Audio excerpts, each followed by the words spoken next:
Pretty solid. Talking to the mic? Pretty solid beer and... Like a normal Rizzo voice.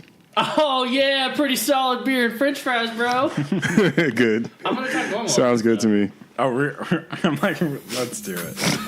We're totally doing this. All right. Welcome back, listeners, and welcome to the Starting Grid podcast, where we discuss news, race events, and media related to Formula One racing from two guys on the West Coast. Although we have a third today, we got a guest on the show this time around. But I am your host, Malik Durajai, and with me, as always, this is Calvin. Welcome. And today, you get the pleasure of the Rizmeister joining you. The Rizmeister. We've got John Rizzo with us to help us kind of go through this race, bring a little interest, because, to be honest, the race wasn't that interesting this weekend. It's kind of boring. Everybody kind of stayed in position. Not a whole lot happened. Yeah, it was a little lacking in the excitement, especially off the Bahrain race. Yeah, the Bahrain race was a really good one. So I agree. Sometimes you have to change up your position and spice things up. Yep. Let's jump right into it. This is fantastic. It's going to work out well. For you listeners, Rizzo did not watch the race, nor is he into Formula One, but he's going to try to provide some comedic relief. I thoroughly enjoy it. I really do. I just am still in the beginning stages. I guess you could call it the pits. Still trying to get out of the pits, get into the races. And so, yeah, I'm along for the ride, along for the drive. Going to see how this goes. We're going to make a fan out of him yet. Yeah, we're gonna turn him into a fan. And by the way, thank you, Rizzo, for letting us use your space, your house, as our studio on some weekends. Oh, yeah, welcome to the... I'll think of a cool name, but we've got some studios out here. If you need studio space, hit up the link below. There's no link. Well, in that case, sorry, only insiders get to record here. All right, so let's get into the race. Starting with the weekend, let's start with FP1. FP1? Well, yep. I think the most exciting news to come out of FP1 is Bottas. The beard is back. They're doing Botox now? No. Valtteri Bottas, the Mercedes driver. He's the number 2 driver for Mercedes. The beard is back, so the speed is back. And as we, well, that's a little foreshadowing for you, but we'll get to qualifying. In practice 1, did you happen to catch the practices? I caught a little bit of practice. I didn't catch everything. But what else you got? Looked like Pierre Gasly had an aero problem with his car. I don't know if that is true for the previous races, but definitely was for the P1. Looked like it showed a little bit of his lack of competitiveness against Verstappen, who looked pretty good throughout the entire weekend. Yeah, they were talking about, some of the commentators during the race were talking about him being... Is it relegated? I don't know the word, but him getting sent back down to Toro Rosso and bringing up Alexander Albon, because Albon had an amazing race. Albon looked fantastic. He did. He was kind of quiet about it. I think maybe the cameras just weren't on the right things during the race. They were too focused on what was happening in the front, which wasn't anything much happening in the front. Yeah. The race in the backfield, I guess you had Albon charging up from the back, and then... I'm not sure what else, if anything else happened back there, honestly. This definitely did not live up to the, I guess, the expectation that Bahrain set for the races going forward this year. Definitely a little bit, I don't want to say a snoozer, but it was late here, and it was hard to stay awake. When they were planning this season out, they should have swapped Bahrain and China so that Bahrain could have been the 1,000th race, because that was that was an exciting race. That would have been great as the 1,000th race. But hindsight is 2020 as usual. So yeah. Anyways, moving on. Any other notes from practice sessions? I know actually FP3 before we get to that though. So and then they had some special helmets for the 1,000th race. Ricardo had a cool looking helmet. Yeah, they had some paying homage to past racers. That was pretty sweet. I think the only helmet designs I saw was Lando Norris, Ricardo, and Grosjean. They're the only 3 I saw. Huh. I didn't see anyone else's. Might have to go back and take a look. Yeah. Yeah, I know they did like maybe the same helmet, but like a special color scheme. And also to come out of practice 1 was we found out why Hulkenberg's engine blew last race. Oh, why was that? It was a piston failure, and then I guess it's completely kaput for the rest of the season. So he's already down an engine in the second race. So expect to see some grid penalties in the later half of the season when they're swapping engines again after 3. Yeah, and then the next after I guess we're moving forward to P2. It looked like not a super exciting practice. Grosjean, his front wing was damaged throughout practice 2. A couple laps. It looked like they had some structural issues with their carbon fiber wing. It didn't seem like Haas was really at the race that much this weekend. This whole weekend, they were kind of nowhere to be seen. I didn't hear much of them. Yeah, they qualified well. But, did they? Yeah, they 8th and 9th, or 9th and 10th. Oh, that's right. They did behind Renault, right? Yeah, right behind Renault. Yeah. I don't think they went out for Q3, but they definitely put on, make it in the Q3. They were looking pretty good. Okay, so then in practice 3, you had, I think the only big thing I remember was Albon having that big crash there.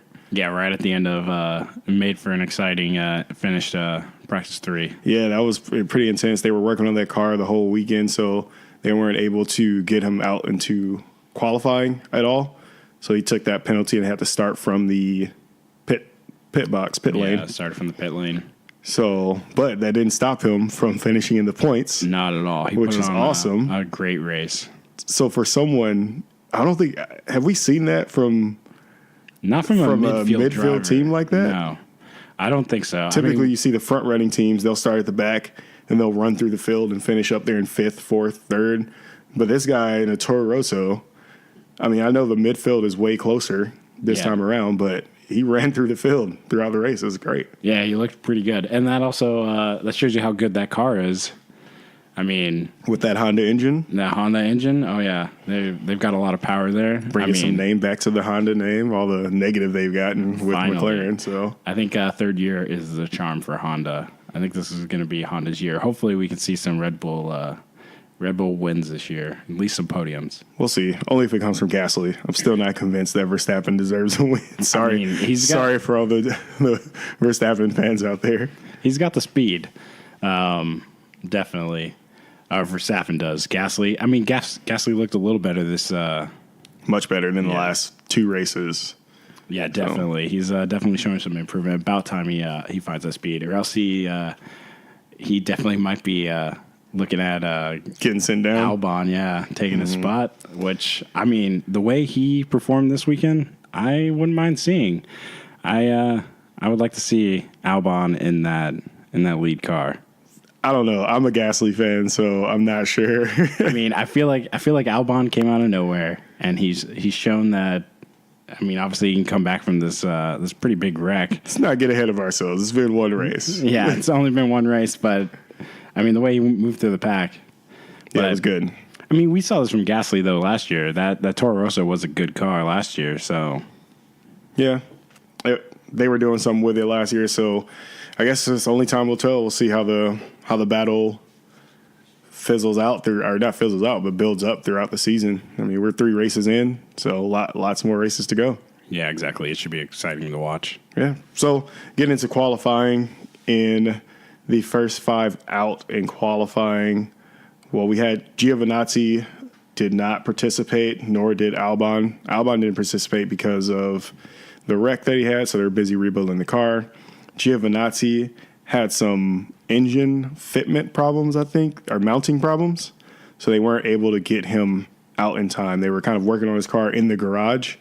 And I think he was sitting in the car the whole time, which kind of sucked, but yeah, he was ready to go. To sit there, yeah. Yeah, but they didn't end up getting him out. So that allowed Williams to start not from the back of the grid, which was great for them, I suppose. But they found themselves at the back very shortly after the start of the race. But first 5 out, we had Lance Stroll getting knocked out in Q1, followed by George Russell and Robert Kubica, and then Antonio Giovinazzi and Albon behind them, of course. So the 5 knockouts in Q1, I mean, they're to be expected for the other 4, but how about Lance Stroll? I mean, he's been knocked out of Q1 the last 3 races and into 2018 as well. Not looking good for team owner's son right now. No, I mean, obviously his job's secure, but let's. What would Ocon do in that position? It's true, Ron. Yeah. See, I don't know. Maybe it's hard to say whether or not it's all the car or all the driver. I mean, Lance Stroll is good enough to be up there. I'm not sure. We know he's a good driver. Not sure if he's fully good enough to be in Formula One. That's subjective, I suppose. It's hard. It's everyone's always going to say that he's got the seat because his daddy's got the money, right? Yeah. But who's so he's to kind say? of guaranteed a spot. Right, but maybe he would still make it onto some team. Maybe. Honestly, I think Ocon, though, would probably take his spot over Stroll. I don't know what team that would put Stroll in there over Ocon. So. I definitely believe the only reason Stroll has that seat is the money that comes with Lance Stroll. Well, he's got to kind of own that and just make the best of it, show, prove to people that even though he has a seat because his dad owns the team, he's got to get out there and put that car a little further up than Q1. Yeah, definitely. Because I don't think we've heard, actually, Racing Point really hasn't shown up this season so far, right? They haven't been anywhere. No, not this season. They definitely look like the better team last year, which is amazing considering everything they went through last year. But hopefully we see some more out of them. I definitely would like to see them do better. Yeah, we'll see. Right now, the midfield battle is really between Renault, Haas, Toro Rosso, and Alfa Romeo. Oh, McLaren, of course. And then Racing Point's just kind of been there a little bit. Yeah. Well, Perez is looking pretty good for Racing Point. But still. At least in the midfield battle. Yeah, but still, it's kind of just been a little bit quiet. Maybe it's just overshadowed by the fact that McLaren was doing so well. Yeah. So yeah, McLaren's definitely is like kind of taking their spot this year. Yeah, taking a little bit of the shine off, and then of course Kimi Räikkönen in that Alfa Romeo. Man. So it's a little bit of outshine there, but as long as they're not back there with Williams, because Williams is battling themselves. Yeah, every race it's a battle between Russell and Kubica for last place. Kubica hasn't been able to beat Russell yet, and he's been pretty far behind him at the end of every race. So this time he actually came pretty close in qualifying. He was just 3/100ths off, 135.281 to George Russell's 135.253. Yeah. So not too far behind him there, pretty matching. But so those were the first 5 out. And then the next, so Q2, we get into Q2. Next one's get knocked out there. We had Daniel Kvyat getting knocked out, followed by Perez, Kimi Räikkönen in the Alfa Romeo, and then Carlos Sainz and Lando Norris. So the McLarens, first time this season so far, not making it into Q3, right? Yeah, they definitely looked better on the first 2 tracks of the season rather than this one. Yeah, maybe they didn't have it and their car wasn't set up well for China or what. Yeah, I think maybe lacking in the downforce. So yeah, who knows? So getting to Q3 was pretty interesting. So I was really hyped to see this because honestly, Ferrari wasn't really showing. They didn't really show their power that they've had all season this time around, right? There was a lot of speculation going into this race that Ferrari was just going to run away with this, especially from coming out of testing in Bahrain after the Bahrain race. So there was a lot of weight on their shoulders, I guess, to perform. And they didn't. No, not at all. They held down second behind Mercedes. I mean, they have a fast car. Yeah, but they're supposed to be ahead of. This is starting to look like last season, right? Where everyone knew the Ferrari was a faster car. Mm-hmm. But Ferrari's strategy last season just didn't work out for them. And this time around, I think during the race, maybe they had some strategy problems. But even just before the race started, it seems like their car just wasn't as fast as we thought, faster than Mercedes as everyone thought it would be. It looks like Mercedes this year definitely has a better aero package than Ferrari. But, I think their strategy was good this year. I mean, they did everything they needed to do in the race. They were pitting at the right times. They were trying to go for the undercut. Definitely made Mercedes pit a couple times. Like, I'm sure they weren't planning on. I think they originally looked like they were going for a one-stop strategy, and they were kind of forced to change things up. Yeah, I'm not sure. Was it? I don't think Ferrari started the second stop. Second round of pit stops, did they? They followed behind Red Bull, but it didn't look like they needed to, but it definitely they definitely followed Red Bull's lead. I mean, you have to protect it. Never know, right? Yeah, exactly. Those tires could fall apart. Yeah. And so it would make for a way more exciting race. Right, exactly. So just finishing up for Q3, it was interesting that the first thing I noticed was that the field finished in order of like where you would think the championship standings. Yeah. I think from last year. Actually, I'm not sure. Did Haas beat Renault last year in the championship? No, they were. I think they were right below them. Behind fifth or Renault? sixth. Yeah, and Renault was fourth. Okay, so then, this kind of fell exactly like the top 10 fell exactly like last season. So you had a front row Mercedes, a second row Ferrari, a third row Red Bull, which is awesome because Pierre Gasly finally showed some kind of control with the car and was able to actually be up there next to Max Verstappen. And then we had Renault, a fourth row Renault, and a fifth row Haas. And it's kind of no mixture there, just team. Yeah, the first time that's happened since 2011, I believe. Oh, is that what they said? I think That's it's the awesome. second time it's ever happened in Formula One. So. Yeah, it's always, you don't want to see that, right? Because that seems to show like a clear division of team money and where the teams are. Yeah, or at least who's better on that track anyway. Like, this team's definitely better. Yeah. There's both their drivers. This team's second best. I would like to see it mixed up a lot more. I'd like to see, obviously you want to see it mixed up a lot more, right? Because something similar to what we had in Bahrain. Did they finish the same way, actually? No, because Haas fell off. Yeah, Haas fell off I don't hard. know what happened there. So, I guess that was it from Q3. Hamilton was able to, Bottas actually qualified better than Hamilton. Actually, the second to last hot lap that they did, he was just 7 1,000ths faster than Hamilton, which is a ridiculous. That's basically zero. I mean, you can't measure that distance. Yeah, very close. I mean, Bottas pulled it off, though. I mean, he has the speed. He did. I'm telling you, it's the beard. It's changing everything. Oh, man. Well, it didn't help him in the race. That's true. He had a terrible start. Yeah, so Bottas ended up finishing Q3, 300ths off of Hamilton.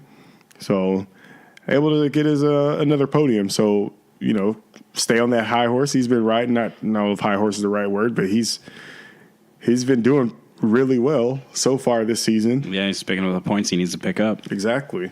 So, going into the race, it was like, okay, well, Ferrari didn't show up to play that hard. So we'll see if Bottas can repeat what he did in Australia. But jumping into the race, in the very first moments, we had Hamilton get a better start and just left. Yeah. Didn't really leave everybody behind, but held that position the entire race. Yeah, that was that's the story of the race, pretty much. Never saw the back of another car the entire race. Not even during the pit stops.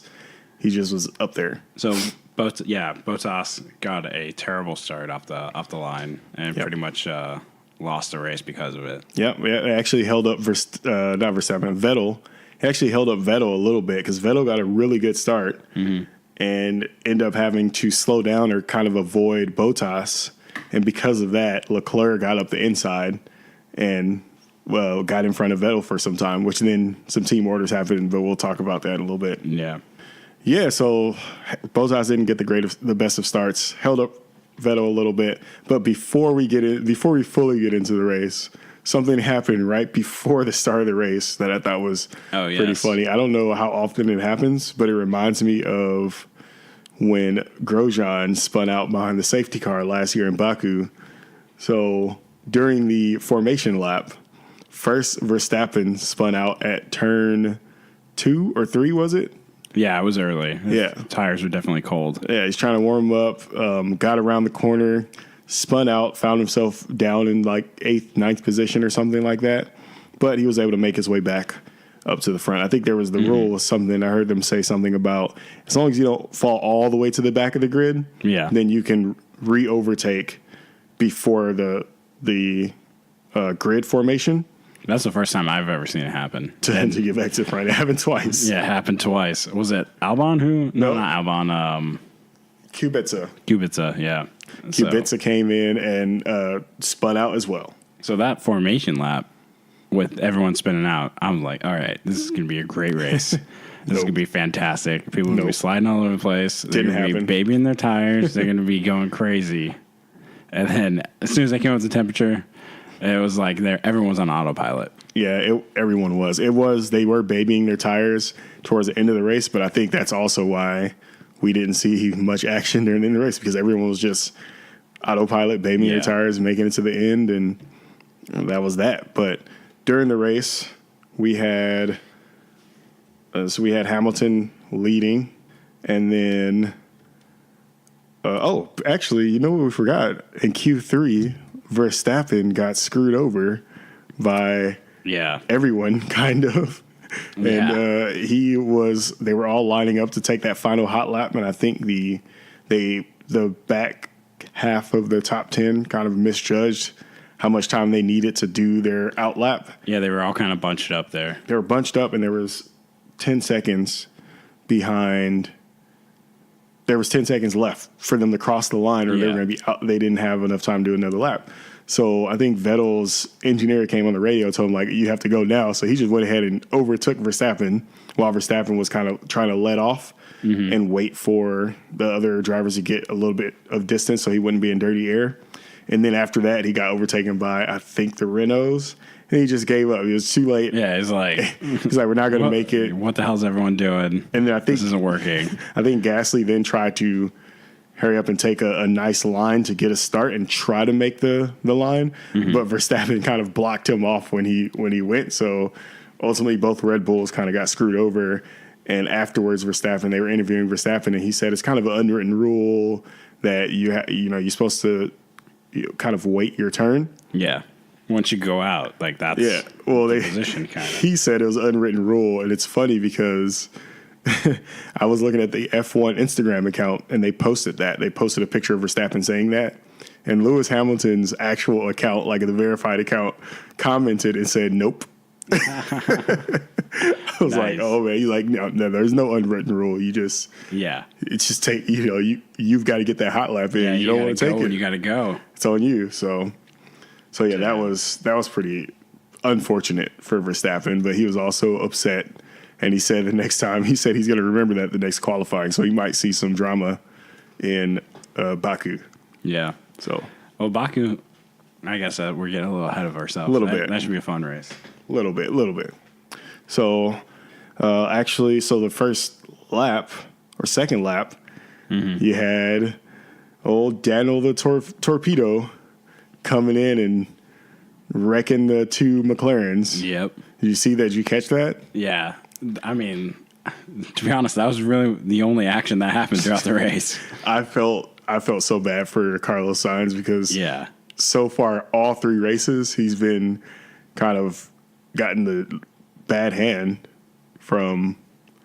Yeah, he looked like he was doing really good this weekend, and then that wreck totally screwed up their car. They tried a lot of things. They pitted him 4 times. Yeah, or I think Lando Norris they pitted 4 times, and then they end up just retiring the car. Yeah, but it was talking about Kvyat and what happened. I guess he didn't really torpedo up there. He didn't dive on. He didn't do too hard of a dive. It wasn't like one of these dive bombs that he just underbraked.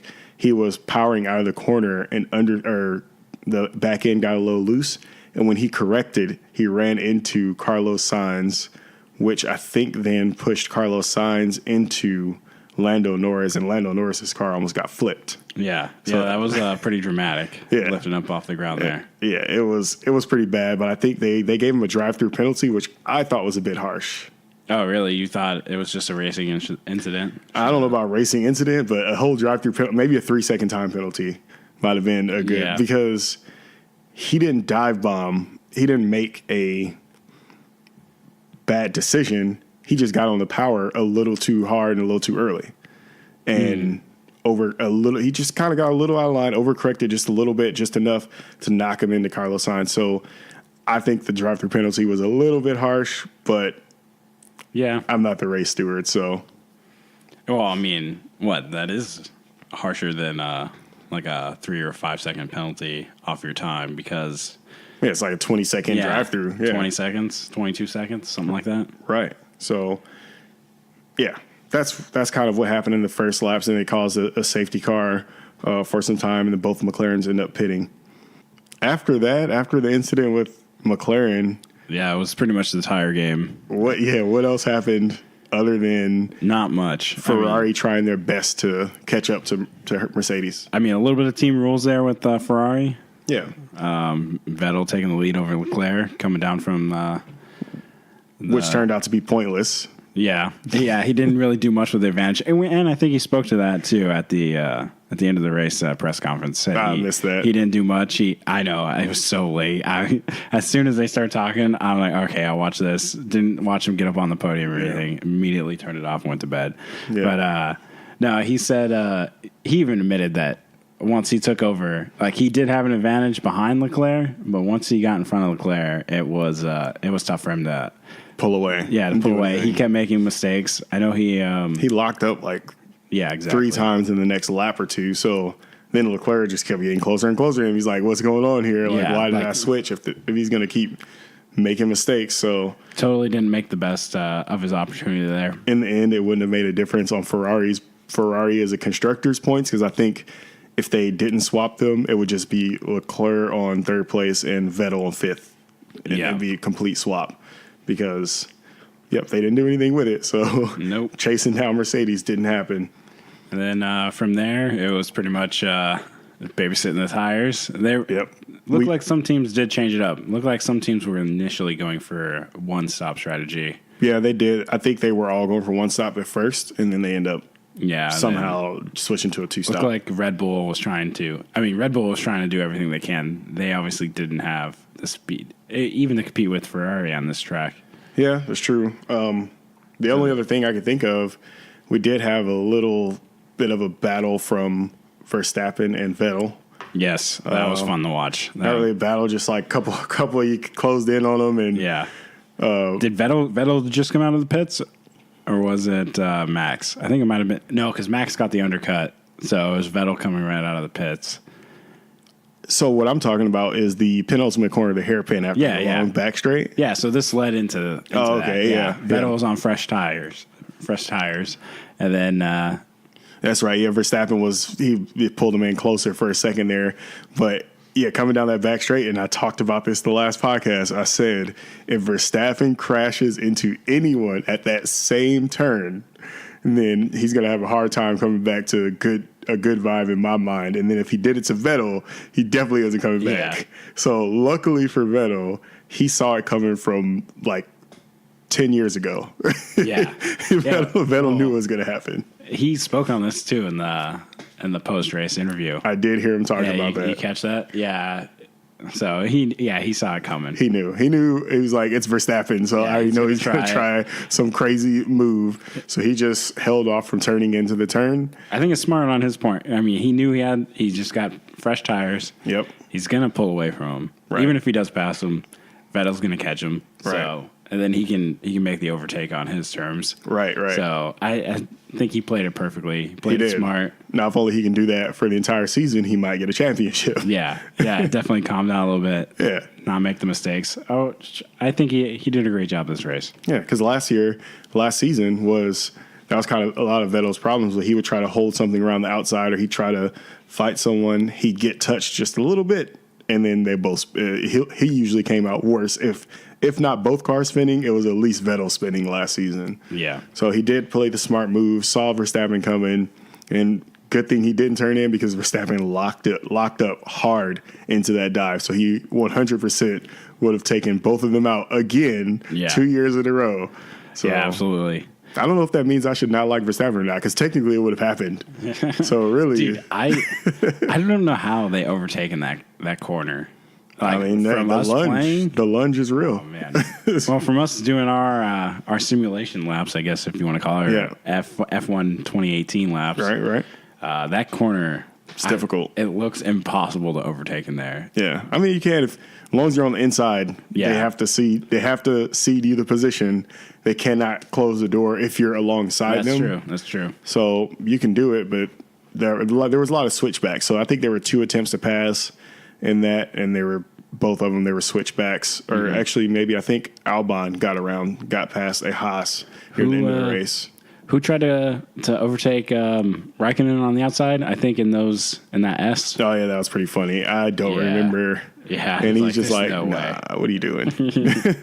Get out of here. Yeah. Exactly. Go home. Yeah, that's awesome. Well, I mean, I guess that's the other highlight. That probably the last highlight from this race. That wasn't even a highlight. That was just something that happened. No, Raikkonen driving that Sauber and putting in a great performance for that car. Yeah, let's see. He finished. What position did Raikkonen finish? Oh yeah, 9th place. Right behind the not bad. Perez. He was up in the top. Definitely, he was up in the top 7. Yeah, for a little bit. Yeah, he was up there, but it was just not a lot going on this race. So, well, hopefully we'll see. Baku usually has a lot of things going on, lots of safety cars. We know that's going to happen. Yeah. So another street track, or the first street track of the season. Yep. But did anything else happen in China? So then I think after the Verstappen and Vettel, so Verstappen didn't make it past him. Vettel just did the switchback on the exit and stayed ahead. Mm-hmm. And then I think from there, we just ran out to the end of the race. Pierre Gasly made a pit stop in lap 53 of 56 and got put on some super softs. Super softs and got the fastest lap. Softs and went on to get the fastest point for fastest lap. Yeah, stole that away from Ferrari. Stole away from Vettel, helping out Mercedes. Yeah. Do those count as constructors' points as well, or are they all just drivers' points? I think it's just driver points. Yeah. Well, I mean, wait, that's a good question. It might count be for both. Might be both in that situation. I think it 100% counts for both. Otherwise, no constructor would allow their driver to pit. They'd be like, no. Yeah. Like. Yeah, but I mean, I'm going to come in for a pit stop and get some new tires. Nah, you're good. Well, if you add it up throughout the season, they were saying the 21 points, that's better than second place in one of the races. So, I mean, it adds up. Yeah, it does. You can string those along. Yeah, it does. Definitely does. So, I think that was the kind of the end of it all. Yeah, the race. Hamilton victory. Victory. No mistakes. So, do you know... I know they have a clutch in their car, so when they start off the line, that's the only point they use their clutch. Or I guess if they're in the pits as well, if they're coming from a dead stop. I think so. Yeah, everything other else than is just, that, it's all sequential. Yep. Okay. I think so. Yeah, because they were talking a little bit about that. I thought they had no clutches whatsoever. It's a hand clutch though. I know that. Oh, okay. Yeah, it's on the steering wheel somewhere. That makes sense. Yeah. Yeah, that was the end of the race. Nothing much happened. Bottas was looking very sad in the driver's briefing room. Oh, dude! Did you see that? No, I turned it off. As soon as the interviews wrapped up, out. Yeah, TV was off. Yeah, I was in bed. It was. I mean, he was just sitting there. I didn't see him talk with anyone. I didn't see him say anything to Vettel. He didn't say anything with Hamilton. And you could tell he was just sitting there, and he was just like. And the commentators said what everybody was thinking. Bottas was sitting there literally side-eyeing Hamilton how the F do you beat this guy? He is relentless. Hamilton is he's looking at Hamilton just what do I have to do to just win? Because he's not put a foot wrong, really. He's been doing well, and he's still it's not as simple as just I guess everybody can't take the Hamilton approach where you don't put a foot wrong and you're going to win the championship, right? Yeah. Because Hamilton's one of the greats. So the other guys, they might have to do a little bit more than just not put a foot wrong. They've got to be kind of spectacular, seemingly, to beat him. So do you think Bottas looks like he's driving for his career here. I mean, do you think if anything less than second place in the championship, Do you think he's out? Like, I mean, I know they have Ocon waiting, and Toto was talking him up during the pre-race. Yeah, and they've got George Russell coming up too, and George Russell seems to be doing really well in the Williams as well as he can. Yeah, it seems like Bottas is fighting for a seat here, and he really wants that championship. It seems like that's the only way. Yeah, it's going to guarantee that he has a seat next year. It's difficult. I'm not sure what they would do, because if they bring Ocon or George Russell up to Mercedes to partner with Hamilton, they're not going to be as mild. They're going to have a kind of a Ferrari situation where they've got kind of like two drivers that are going to be battling hard for the championship. Now, that's not to say Bottas isn't battling hard, but it seems like they've currently got two mature drivers, and I don't want to use the words accept their position, but they more so are going to play a little bit more fair. Yeah, I kind of get the different vibe. I feel like Bottas is like, this is his year. He wants it. Like, he knows he pretty much has to win the championship. Yeah. So I mean, I'm getting a little bit different vibe from him. I guess we just haven't seen them go toe to toe just yet. They've been behind one another, but we haven't seen them battle like Hamilton and Rosberg. That was like some intense. Yeah. I didn't think those guys were friends at the end of it all. No, I was like, I don't know if they like each other. But now when you hear Rosberg, he's commentating now, and he has his podcast and his show. He talks highly of Hamilton, whether that's in a professional manner and he's still harboring some ill will towards him, I don't know. But when Rosberg and Hamilton were battling, it was like there was no love there. It was like straight up, I'm here to beat you. Whereas with Bottas and Hamilton, it kind of seems like, yeah, Bottas wants to beat him, but in the confines of playing a little nice. Yeah. Maybe he'll stop doing that after the third time he gets beat by Hamilton. Yeah, right. I mean, like, I'm no longer leaving the door open. Yeah. We'll see how it plays out. I mean, if they're halfway through the season and they're neck and neck again. He'll probably start saying, look, hey, at this point, his grasp. Yeah, at this point, I'm not letting you have nothing, Hamilton. So, yeah, we'll see if I'm still sticking by my prediction that Hamilton's going to win the championship. Bottas is going to be second, and Ferrari is going to be third and fourth. So, bold prediction. I mean, it's only 3 races in. We got a long way to go. And Ferrari doesn't seem consistent in their power. Just like last season, they were supposed to be the fastest car. Maybe next season, Ferrari. Maybe next season. When they completely change the rules up for 2020. Yeah, we'll see. So, yeah, it was interesting just watching Bottas's kind of his aura when he was in that briefing room. He was very, like, in his head, like, you see, what do I need to do? Yeah. So that was... I need to go back and check that out. See that. It's not, I don't know if you need to see it or watch it, but it's interesting if you really see that. So. One last thing before we wrap up real quick. The team radios. I mean, does the F1 app let you listen to the team radio? It does. They were, during one of the practices, I think it was P1, they were reading a transcript from Leclerc's radio, like when his engine failed during the race. Yep. And that was pretty awesome. Like everything the engineers and stuff were going through and trying to fix the problem.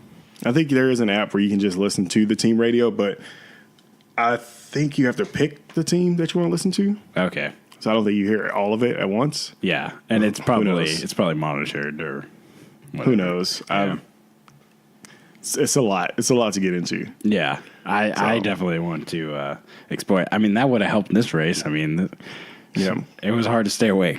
Yeah, especially at midnight. Yeah. Other than that, there's a lot to get into. Speaking of that, I've been looking at. W Series is starting this season. So first season for Formula W, which is the all-women's Formula 3 championship. It was Formula 3 cars, I think. They're equivalent to Formula 3 cars. That's awesome. Or maybe they are the Formula 3 cars.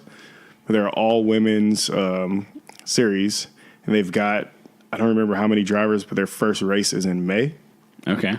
They've got 2 American drivers. And then just a bunch of other drivers from kind of all over. Oh, perfect. So that's really cool. All their races are in Europe, though. I don't think they have a race in the Middle East, but I think they might have one. But most all their races are in Europe. They're not going to be following Formula One. North America? No, not going to be following Formula One like F2 does. They're not going to be as closely related. The tracks, I don't even think they have.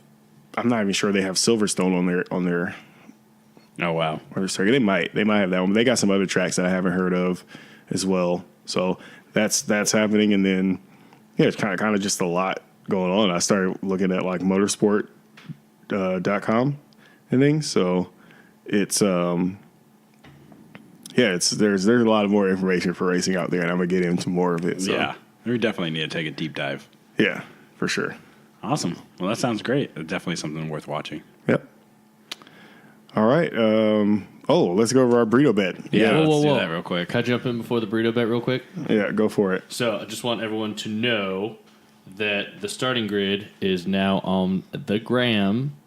So if you want to follow along or send some photos, send some DMs, just slide right in there, hit the brakes. Burp, burp. Anyways, at Starting Grid USA.